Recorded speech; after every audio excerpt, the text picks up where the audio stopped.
الشیطان الرجیم بسم اللہ الرحمن الرحیم الحمد للہ رب العالمین والصلاة والسلام علی اشرف الخلق محمد وآلہ الطیبین الطاہرین معجل فرجہم. ہماری گفتگو اور بحث غسل میت کے بیان میں چل رہی ہے. بہت ساری باتیں اور احکام اب تک بیان ہوئے ہیں اور آج ہم ان باتوں کو شروع کر رہے ہیں کہ جو غسل دینے سے پہلے یا غسل دیتے وقت انجام دینی چاہیے، جن کی رعایت کرنی چاہیے.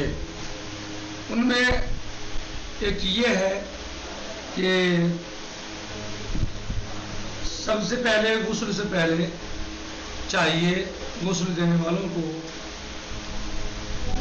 یا اور بھی جو لوگ ہیں، یعنی غسل سے پہلے وہ میت کے بدن سے یا جسم سے نجاست کو دور کریں.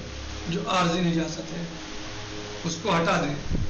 گندگی، کوئی نجاست کسی طرح کی بھی لگی ہوئی ہے تو میت کے جسم کو اس سے ہٹا دیں، صاف کر دیں. جو عارضی نجاست ہے.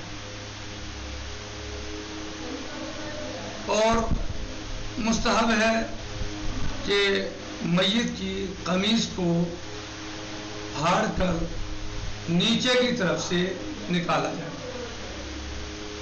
قمیص کو پھاڑ کر نیچے کی طرف سے نکالا جائے اور وارث اس کام کو انجام. جناب آواز نہیں آ رہی. کہہ رہے ہیں کہ میت کی قمیص کو پھاڑ کر نیچے کی طرف سے نکالا جائے گا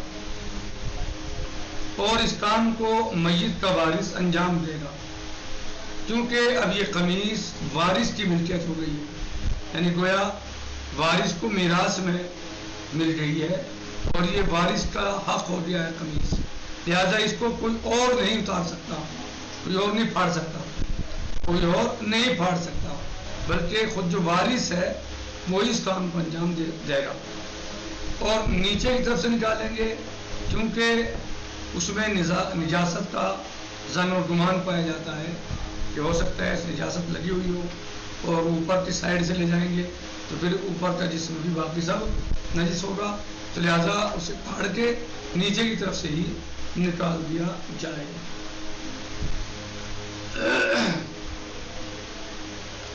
اور جائز ہے میت کو غسل دینا اسی قمیص میں. اس قمیص میں بھی میت کو غسل دیا جا سکتا ہے جو پہنے ہوئے ہے وہ، بلکہ افضل ہے بعض کے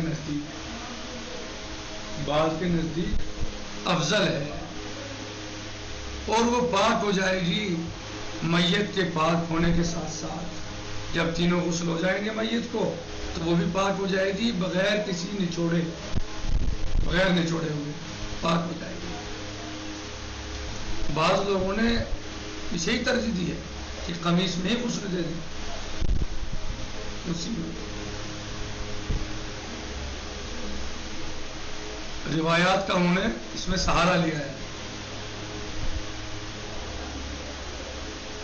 اور اس میں صحیح ابن مسکان موجود ہے.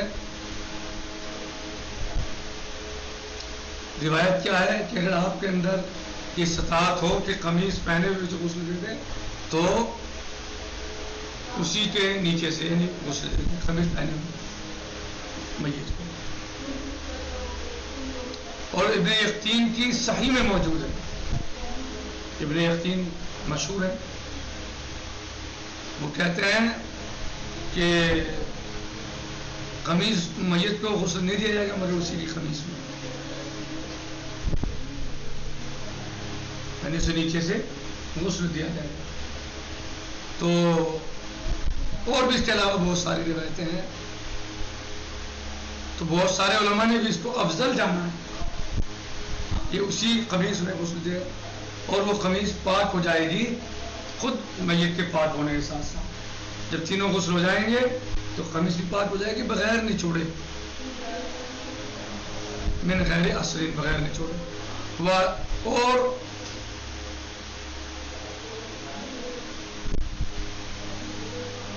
اگر اس کو جدا کر رہے ہیں، قمیص کو ہٹا رہے ہیں جسم سے میت کی، تو پھر میت کے شرمگاہ کا چھپانا واجب ہے. میت کی شرمگاہ کا چھپانا واجب ہے، کسی کپڑے سے یا خرقے سے، کسی بھی چیز سے. اچھا اس میں کیا ہے، کپڑے اتار کے غسل دینے میں اسے مسئلہ، قمیص اتار کے غسل دینے والے کے لیے آسانی ہو جاتی ہے،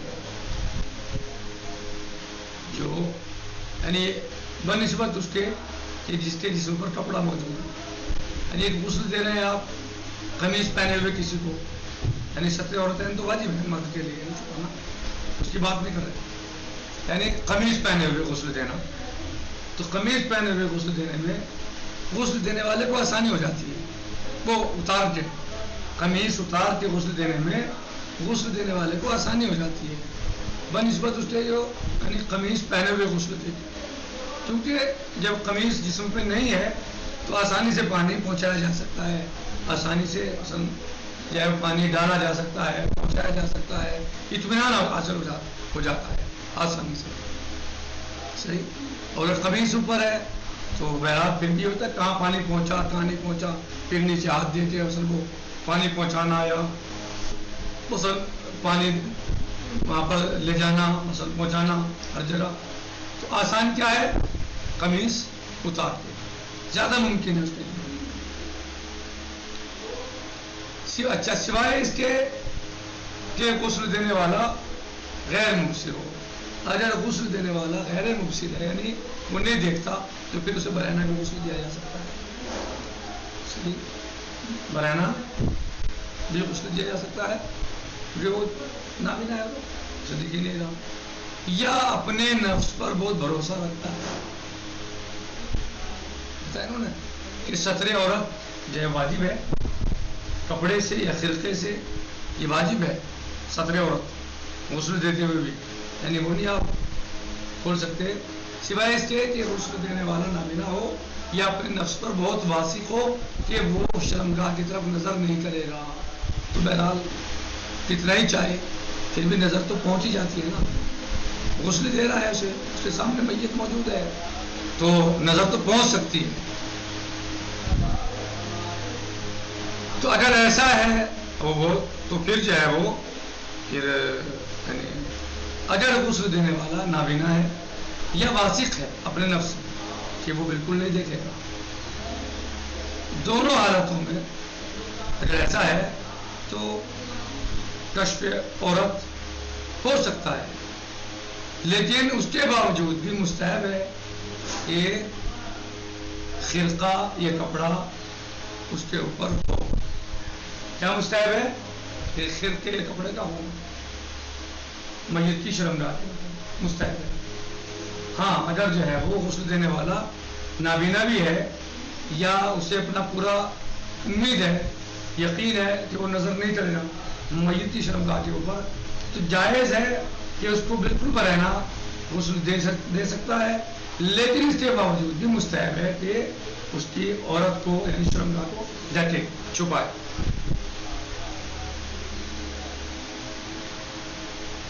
اسے ابھی ہم تدبیر کر دیتے ہیں پہلے پھر آگے انشاءاللہ.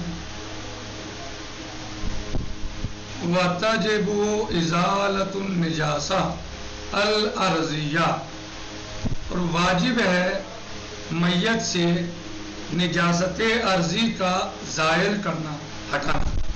یعنی جو نجاست عارضی ہیں جو اس وقت میت بھی نجیس ہے، خود میت نجیس ہے، لیکن یہاں یہ مراد نہیں ہے.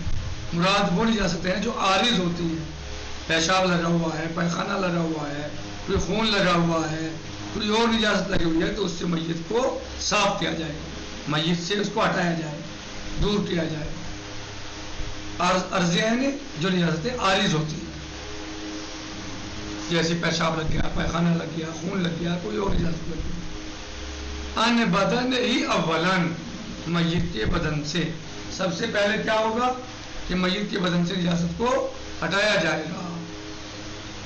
قبل شروع غسل ہی، میت کو غسل یا میت کا غسل شروع کرنے سے پہلے کیا کیا جائے گا؟ واجب ہے کہ ازالہ نجاست کیا جائے، نجاست کو برطرف کیا جائے، ہٹایا جائے.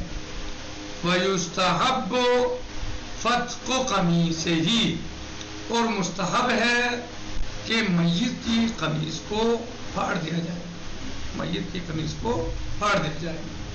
کون پھاڑے؟ کس کے لیے مستحب ہے؟ من الوارث او من یاذن لہ، یا تو وارث اس کام کو انجام دے گا یا جس کو وارث اجازت دے. سوال یہ ہے کہ آخر وارث ہی کیوں کرے گا اس کام کو؟ بھائی جو غسل دے رہا ہے وہی پھاڑ دے، اور غسل کیوں دے رہا ہے؟ یعنی کیونکہ اب یہ قمیص وارث کی ملکیت ہو گئی، میراث میں آ گئی. کسی کے باپ کا انتقال ہوا ہے تو اس کے سامان مال کا وارث کون ہو گیا؟ بیٹا. اب یہ میراث بیٹے کے پاس ہے، بیٹا اس کا وارث ہے. تو اب بیٹے کو چاہیے کہ یا تو خود اس قمیص کو پھاڑے یا کسی کو اجازت دے اور پھر اسے اتار دے نیچے کی طرف سے. وَنَزْعُهُ مِن تَحْتِهِ، وجہ سمجھ میں آ گئی؟ وارث تو اس کام کو انجام دے گا. وَنَزْعُهُ مِن تَحْتِهِ، اور اس کو کھینچے گا نیچے کی طرف سے، یعنی اتارے گا قمیص کو نیچے کی طرف سے اتارے گا. کیوں؟ لِأَنَّهُ، اس لیے کہ لِأَنَّهُ قمیص مَظَنَّةُ النِّجَاسَةِ، اس لیے کہ قمیص میں نجاست کے امکانات ہیں، نجاست کا گمان ہے کہ ہو سکتا ہے قمیص نجس ہو سکتا ہے قمیص نجس ہو، اس لیے قمیص کو اتارا جائے گا نیچے کی طرف سے.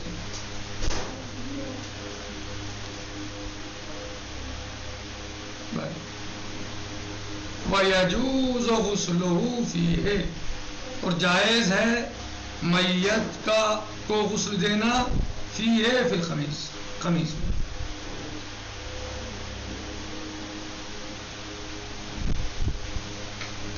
بل هو افضل عند الاکثر، بلکہ اکثر فقہا اور علماء کے یہاں یہی افضل ہے کہ اس کی قمیص میں ہی اس کو غسل دیا جائے. واضح؟ اور یہ چیز، یہ حکم یا یہ مسئلہ حکم روایات میں بھی موجود ہے.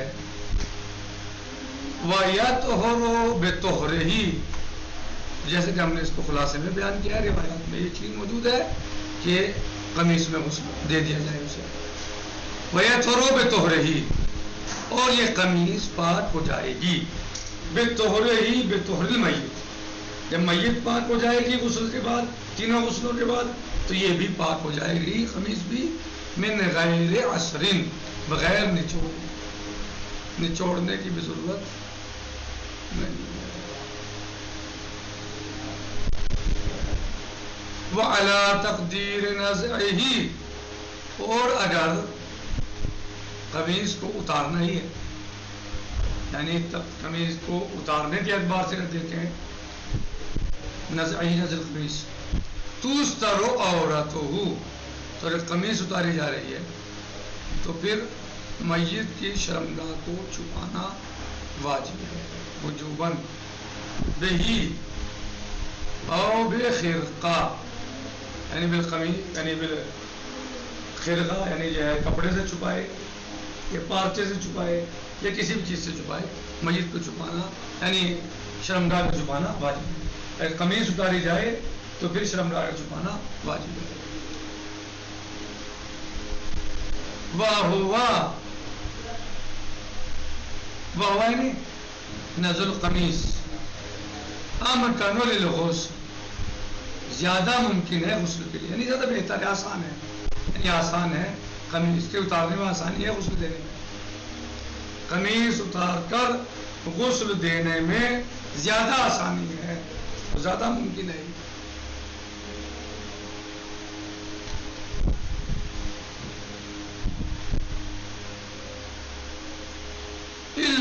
ان یکون الغاسل غیر موسرین، سوائے اس کے کہ غسل دینے والا نابینا ہو، اسے یعنی دکھائی نہ دیتا ہو، ایک، اور واسقم من نفسہ بکف البصر، یا پھر وہ اپنے واثق ہو اپنے آپ میں، یعنی اتنا اعتماد اور بھروسہ رکھتا ہو کہ وہ میت کی شرمگاہ پر نظر نہیں کرے گا۔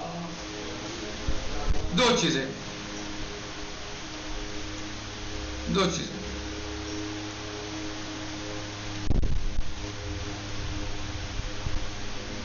ٹھیک ہے۔ تو اگر ایسا ہے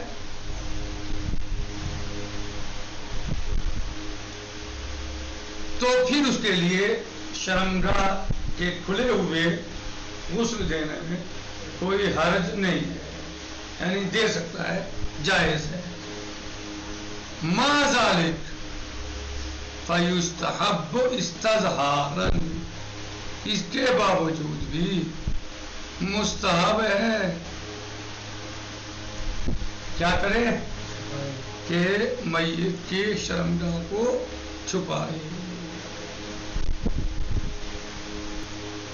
نکتفی علی ھذا المقدار، باقی یجی فی الدرس الثانی انشاءاللہ یا او فی الدرس الآخر انشاءاللہ، والحمد للہ رب العالمین، والسلام علیکم ورحمۃ اللہ وبرکاتہ۔